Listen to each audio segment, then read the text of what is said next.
Hello everyone, welcome back to Easy Budgets demo series. In the last video, we had a demo on how to set up new budget in Easy Budgets application. Subsequent to that, in this video, we will do a demo on Manage Budget screen.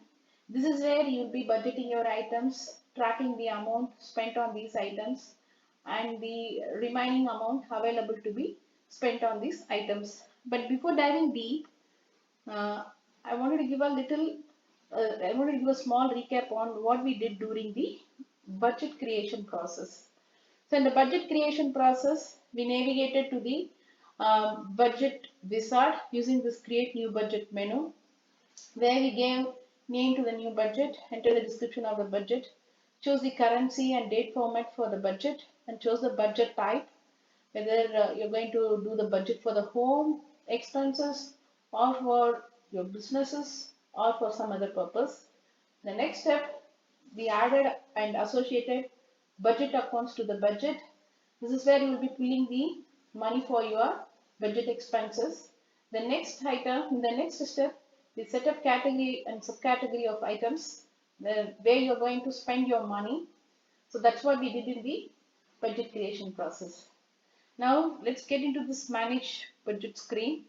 So I'm thinking of to do this manage budget screen as two videos to keep this video simple and short so it will be easy for you to follow. In the first, this first part, we'll see the header and then this main panel. We'll see this budget help panel in the part 2 video. So starting with this header, so this is in each screen you will have the budget name and then the link on the budget name. So from any screen, if you click this link on this budget name, you'll be navigating to this manage budget screen. Let me show you an example here. So I'm in the manage categories. Just you can see the budget name here. So if you click this link, then you'll be navigating back to the manage budget screen. And this is the edit icon.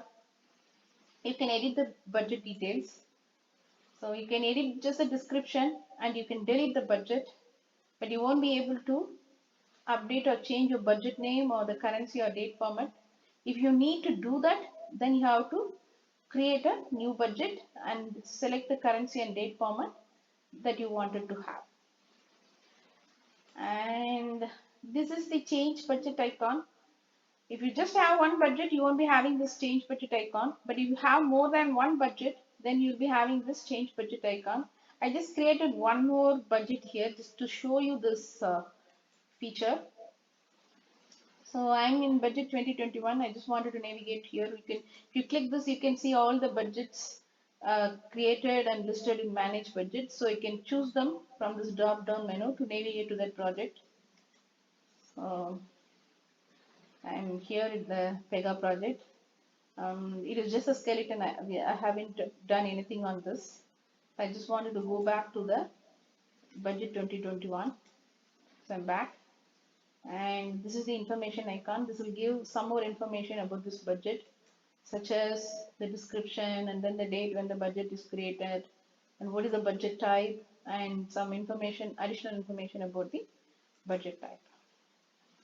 And in the main panel, you have the list of categories and subcategories grouped under the categories. Then the plus symbol for categories. This is this uh, addition or plus symbol you can use to add categories from the screen itself. Then you also have a plus symbol for you to add a subcategory also. You can add both categories and subcategories from the screen. And budgeted column, this is where you can allocate your budget amount for each of these category and subcategory of items. And spent, this is where you can track the dollar amount or track the amount that you're spending on each of these items. And remaining, this is like what has been budgeted, what has been budgeted and what has been spent and what is remaining available to be spent from this budgeted amount. That will be displayed here. Now let's let us budget couple of items here. So I'm going to budget some phone. Okay, phone for the month of November. Let me allocate some $10, and for internet 5, maybe electricity some 10, and rent uh, maybe some $200, and water maybe I have no bills due for the water for this month, so I'm leaving it free. And property or tax also, nothing is due for this month. And raw materials, maybe take 100, this one $50. So here, if you want to save these changes, you can click save. If you don't want to save these the values that you have entered here, then you can click cancel. And also without saving, if you are trying to navigate away from the screen, you'll get an alert like this. If you want to stay in the screen, you can click stay. If you don't want to stay, you can just click. If you don't want to save the changes and proceed navigating to the other screen, then you can click ignore changes and navigate. But I wanted to stay here in this manage budget screen, so I'm clicking stay. I'm saving the data that I have entered. And so I have allotted the budget for each of these items. Now I'm going to enter the transactions or the amount of money that I spent on these items. So you can invoke the transaction screen by two ways, either by clicking the hyperlink on each of these subcategory items, or by adding that I'm clicking this add transactions button. So let me show this, let me invoke this add transaction screen by clicking the hyperlink on this subcategory, on this spent item. So, and then I click add transaction. So I'm going to choose. So I'm going to take money from, I had spent money from this Bank of America account. So I'm choosing the account, BOFA, and the date of transaction.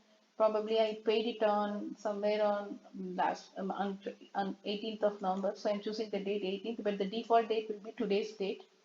You can change to forward or to backward date, and paid to. Okay, I am for phone. My vendor is AT&T, so I'm creating the pay AT&T. As you type your pay name, it gets automatically created. You can select them, and the subcategory and category and subcategory. You can change them here, and also you have an option to add the new category and subcategory. But the the default one comes in, the default one shown here is phone, because I invoke the add transaction screen from the category, from the subcategory phone. That's why you see here the default category as monthly bills, and then the subcategory as phone. Okay, I had spent around some $5, so I'm entering the dollar amount as 5. And I'm if you want to, if you're done with the transaction, adding the transaction detail, you can save and close this. Or if you think you wanted to add one more, then you can click and save, add. So I'm done with this transaction, so I'm clicking save and close. So you would, whatever the transaction that added will be displayed here. And if you want to edit, or if you want to update any value here, you can edit it. Can edit any of these date, or paid to buy, or the category, subcategory, or if you wanted to change the debited amount or the credited amount, or if you want to move this transaction from one account to another budget account, you can do it. And you can do it, you can update it, and you can click the save to update the changes. But here I have a copy option.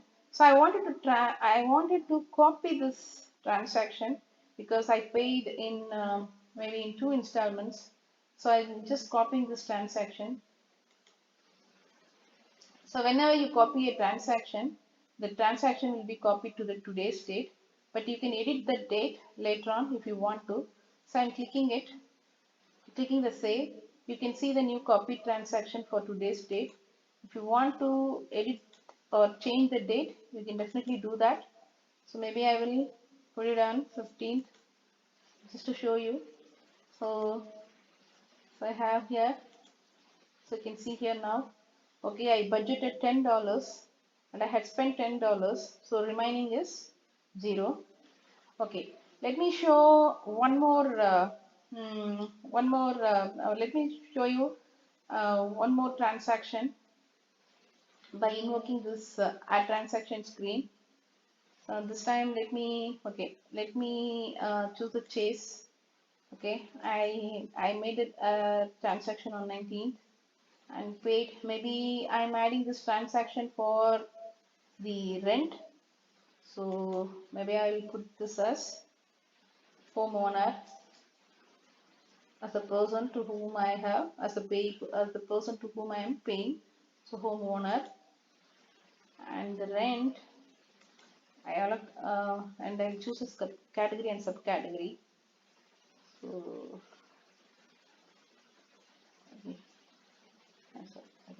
rent. Okay, here let me change it as because this is a commercial thing. Let me put it as property owner.